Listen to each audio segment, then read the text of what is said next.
Hello guys, പുതിയൊരു unboxing വീഡിയോയിലേക്ക് എല്ലാവർക്കും സ്വാഗതം. ഏതാന്നല്ലേ നമ്മുടെ കയ്യിലുള്ളത് ഷവോമിയുടെ പാഡ് 6. ശരിക്കും ഈ ഒരാഴ്ചയായിട്ടാ വന്നിട്ട് അപ്പോൾ വീഡിയോ ചെയ്യാൻ കിട്ടിയിട്ടുണ്ടായിരുന്നില്ല. അപ്പോൾ കിട്ടിയതാണ്. അപ്പോൾ ചേട്ടൻ എടുത്തിട്ടുള്ളതാണ് കേട്ടത്. എൻ്റെ ചേട്ടൻ എടുത്തിട്ടുള്ളതാണ്.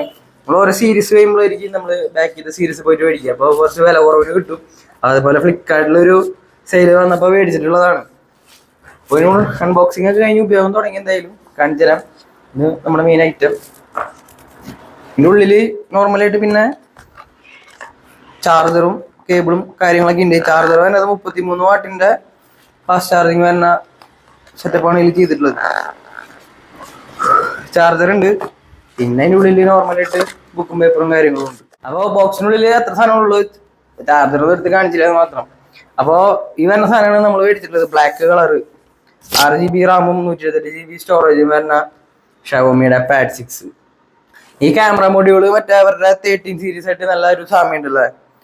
അപ്പോൾ ഇത് വരുന്നത് 13 മെഗാ പിക്സൽ ബാക്ക് ക്യാമറയും 12 മെഗാ പിക്സൽ അങ്ങോട്ട് 12-8 മെഗാ പിക്സലാണ്ട് ഫ്രണ്ടും. ഇതിൽ 4K വരെ സപ്പോർട്ട് ചെയ്യും. 4K 30 FPS വരെ നമുക്ക് വീഡിയോ റെക്കോർഡ് ചെയ്യാൻ പറ്റും. കാണിച്ചു തരാം. അത് അത്ര വലിയ ക്ലാരിറ്റി ആയിട്ട് തോന്നിയൊന്നുമില്ല, എന്നാലും സാധനം ഉണ്ട്. ഫ്രണ്ടില് 1080p ആ ഒരു റെസൊല്യൂഷൻ തന്നെ ഉള്ളൂ. ഷവോമി പാഡ് 6 4K 30 FPS ഒരു ക്ലാരിറ്റിയാണ് നിങ്ങൾ കാണുന്നത്. സൗണ്ടും ഇതിൽ തന്നെയാണ് കേട്ടോ. ഹലോ ഗൈസ്, ഇപ്പോൾ നിങ്ങൾ കണ്ടുകൊണ്ടിരിക്കുന്നത് ഷവോമിയുടെ പാഡ് 6 എടുത്ത ഫ്രണ്ട് ക്യാമറയിൽ എടുത്തിട്ടുള്ള ആ ഒരു ക്യാമറയുടെ ക്വാളിറ്റിയും കാര്യങ്ങളൊക്കെയാണ്. 1080p ഉള്ളൂ കേട്ടോ. അപ്പോൾ അതിൻ്റെ ഒരു ക്ലാരിറ്റിയും പിന്നെയുള്ള ആ ഒരു സൗണ്ടും അതൊക്കെ നിങ്ങൾക്കൊന്ന് ചെക്ക് ചെയ്ത് നോക്കാം. 13 മെഗാ പിക്സൽ ഉള്ളൂന്ന് പറഞ്ഞിട്ട് തരംതാഴ്ത്താൻ നിൽക്കണ്ട. അത് അത്യാവശ്യം നല്ല ക്ലാരിറ്റി ഉള്ളത് തന്നെയാണ് കിട്ടുന്നത് ഫോട്ടോസൊക്കെ. അപ്പോൾ ആരെങ്കിലും ഉപയോഗിക്കുന്നവരുണ്ടെങ്കിൽ അവരൊന്നും അവരുടെ എക്സ്പീരിയൻസ് ഒന്ന് ഷെയർ ചെയ്ത് നോക്കാം. അപ്പോൾ ഇതിന്റെ ഡിസ്പ്ലേ 144 ഹെർട്സ് വരുന്ന റിഫ്രഷ് റേറ്റ് ഉള്ള ഒരു ഡിസ്പ്ലേ ആണ് കേട്ടോ. അപ്പോൾ അതിൻ്റെതായ കാര്യങ്ങളും അതിലുണ്ട്. ഇതാണ് സാധനം. ഇങ്ങനെ 144 ഹെർട്സിന്റെ റിഫ്രഷ് റേറ്റ് ആണ് സംഭവം. പെന്നും കാര്യങ്ങളൊന്നും മേടിച്ചിട്ടില്ല. പെന്ന് കീബോർഡ് അങ്ങനെയുള്ള സാധനങ്ങളൊന്നും മേടിച്ചിട്ടില്ല. പെന്നിനൊക്കെ ഭയങ്കര എക്സ്പെൻസീവ് ആണ് ഗൈസ്. അത് 6000 രൂപയ്ക്ക് പറഞ്ഞത്. അതായത് പെന്നൊന്നും മേടിച്ചിട്ടില്ല. അപ്പോൾ അതുകൂടി ഈ സാധനം പെന്ന് പതുക്കെ മേടിക്കാമല്ലോ. പെന്ന് ചാർജ് ചെയ്യാനുള്ളതും മറ്റേ കീബോർഡ് ചാർജ് ചെയ്യാനുള്ള സാധനങ്ങളൊക്കെ സെറ്റ് ചെയ്യാനൊക്കെ കൂടി ഉണ്ട്. അപ്പോൾ ഇതിൻ്റെ ക്യാമറ സാമ്പിൾസ് ജസ്റ്റ് ഒന്ന് കാണിച്ചു തരാം. അതേപോലെ ഫോട്ടോ വീഡിയോ അങ്ങനെയുള്ള സംഭവങ്ങളൊക്കെ എന്തെങ്കിലും കാണിച്ചു തരാം. അപ്പോൾ ഇതാണ് സംഭവം ചെറുതായിട്ടൊന്ന് പളിപ്പോയതാ കാര്യമാക്കണ്ട. അത് 11 ഇഞ്ച് ഡിസ്പ്ലേ വരുന്നുണ്ട്. ഇതിന്റെ സൈസ് 144 ഹെർട്സ് റിഫ്രഷ് റേറ്റും വരുന്ന ഒരു LCD പാനലാണ് കേട്ടോ അതിൻ്റെ ഉള്ളിലുള്ളത്. അതേപോലെ തന്നെ സ്റ്റീരിയോ സ്പീക്കറാണ് ഉള്ളത്. 4 സ്പീക്കറായിട്ട് വരുന്നുണ്ട് 2 സൈഡിലേക്ക് ആയിട്ട്. പിന്നെ എന്ന് പറയുന്നത് ഇതിൽ ഡോൾബി വിഷനും ഡോൾബി അറ്റ്മോസും സപ്പോർട്ട് ചെയ്യുന്നുണ്ട്. അപ്പോൾ ഇനി എന്തായാലും ഇതിന്റെ സൗണ്ട് ക്വാളിറ്റി ഒന്നും അറിയണ്ടേ. ഇതൊന്ന് വൈഫൈ ആയിട്ട് കണക്ട് ചെയ്തിട്ട് അത് കഴിഞ്ഞിട്ട് കാണിച്ചില്ല. വൈഫൈ ഓൺലി ഉള്ളൂ കേട്ടോ. അതിൽ സിം ഇടാൻ പറ്റുന്നതല്ല.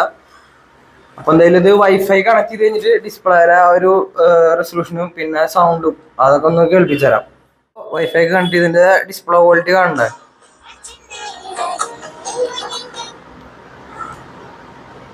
വേണ്ടിട്ടാ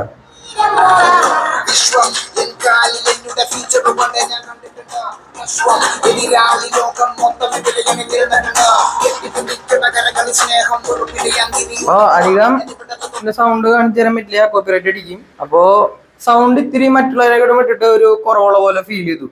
വേറൊരു OnePlusന്റെ ടാബ് ഉപയോഗിച്ചിട്ടുണ്ടായിരുന്നു. അപ്പോൾ അതിനെ വെച്ച് നോക്കുമ്പോൾ ഇത്തിരി സൗണ്ട് കുറവുള്ള പോലെ ഫീൽ ചെയ്യുന്നുണ്ട്. പിന്നെ ബാക്കി ക്യാമറ സാമ്പിൾസ് എന്തെങ്കിലും കാണിച്ചു തരാം, നിങ്ങൾ നോക്കി നോക്ക്. അപ്പോൾ ഇതില് സ്നാപ്ഡ്രാഗൺ 870 ചിപ്പ് സെറ്റാണ് ഉണ്ടാകുന്നത്. അടിപൊളി സംഭവമാണ്. വലിയ ലാഗൊന്നും ഇല്ലാന്ന് തോന്നുന്നുണ്ട്. എന്തായാലും ഉപയോഗിച്ചിട്ടല്ലോ, ഇപ്പോൾ ഉപയോഗിച്ച് തുടങ്ങിയിട്ടല്ലേ ഉള്ളൂ. അപ്പോൾ അതിൻ്റെതായ ഒരു സംഭവം എന്തായാലും മനസ്സിലാക്കാം. സ്പ്ലിറ്റ് സ്ക്രീൻ കൂടി ഉണ്ട് കൈസ് അതിൻ്റെ ഉള്ളിൽ. അതുകൂടി കാണിച്ചു തരാം. ആ സംഭവം അറിയണ്ടായിരുന്നില്ല, ഇപ്പം മനസ്സിലായത്. ആവശ്യമുള്ള സംഭവം എടുക്കുക. രണ്ടുമുണ്ട്. ഒരു സ്ഥലത്ത് യൂട്യൂബ് ഉണ്ട്, മറ്റേ സ്ഥലത്ത് വാട്സാപ്പും ഉണ്ട്. അപ്പോൾ ഷവോമി പാഡ് 6 ചെറിയൊരു അൺബോക്സിംഗ് ആയിട്ട് ഫസ്റ്റ് ഇംപ്രഷൻ വീഡിയോ പോലെ കരുതിയാൽ മതി. അല്ലാണ്ട് വലിയ അധികമൊന്നും പറഞ്ഞു കൂട്ടിയിട്ടൊന്നുമില്ല. സ്നാപ്ഡ്രാഗണിന്റെ 870 ചിപ്പ് സെറ്റ് വരുന്ന ഒരു ഷവോമിയുടെ പാഡ് 6 അത്രയ്ക്കൊക്കെ പിന്നെന്ന് പറയുന്നതിൽ 8440 mAh ബാറ്ററി ഉണ്ട്, 33 വാട്ടിന്റെ ഫാസ്റ്റ് ചാർജിങ് ഉണ്ട്. ഒരു നോർമൽ യൂസൊക്കെ ആണെങ്കിൽ 2 ദിവസം കിട്ടുമെന്നാണ് പറഞ്ഞത് ചേട്ടാ ഉപയോഗിച്ച് നോക്കിയിട്ട്. അപ്പോൾ അത്രയ്ക്കാണ്. ഇനി ഇതിനുള്ളിൽ വല്ലാണ്ട് ഹെവി കൊടുത്തിട്ടൊന്നുമില്ല കേട്ടോ, കാരണം ഗെയിമൊന്നും കളിച്ച് നോക്കിയിട്ടൊന്നുമില്ല. എന്തായാലും അങ്ങനത്തെ എന്തെങ്കിലും ഉണ്ടെങ്കിൽ ഞാൻ പതിയെ അപ്ഡേറ്റ് ചെയ്യുന്നതായിരിക്കും. അപ്പോൾ ചാനൽ ആദ്യമായിട്ട് കാണുന്നവരൊന്ന് സബ്സ്ക്രൈബ് ചെയ്തോളോ, ഷെയർ ചെയ്ത് കൊടുത്തോളോ. നിങ്ങൾക്ക് എന്തെങ്കിലും ഒന്ന് തോന്നുകയാണെങ്കിൽ ഒന്ന് കമന്റ് ചെയ്തോളൂ. എന്തെങ്കിലും ഭാഗം മെച്ചപ്പെടുത്താനോ അല്ലെങ്കിൽ ആ സ്പെക്കും കൂടി പറയായിരുന്നു എന്ന് തോന്നുകയാണെങ്കിൽ അതും കൂടി ഒന്ന് മെൻഷൻ ചെയ്ത് കഴിഞ്ഞാൽ അടിപൊളിയായിരിക്കും. അപ്പോൾ അടുത്ത വീഡിയോയ്ക്ക് അതൊക്കെ ശരിയാക്കാമല്ലോ. അതിനൊരു കവറും കൂടി നമ്മൾ ഓൺലൈനിൽ നിന്ന് ഓർഡർ ചെയ്തിട്ടുണ്ടായിരുന്നു. അപ്പോൾ കവർ ഇട്ട് കഴിയുമ്പോഴുള്ള ലുക്ക് എന്ന് പറയുന്നത് ഇതൊക്കെ തന്നെയാണ്, ഇങ്ങനെ തന്നെയാണ് ഇത് വരാം. അപ്പോൾ ഇനി ഇത് തുറക്കുന്നു കഴിഞ്ഞാൽ നമുക്ക് ഇങ്ങനെ സെറ്റ് ചെയ്യാം. ഓക്കെ, ഇതൊരു മോഡലിൽ സെറ്റ് ചെയ്യാം ഈ കവർ അടിച്ചു കഴിഞ്ഞാൽ.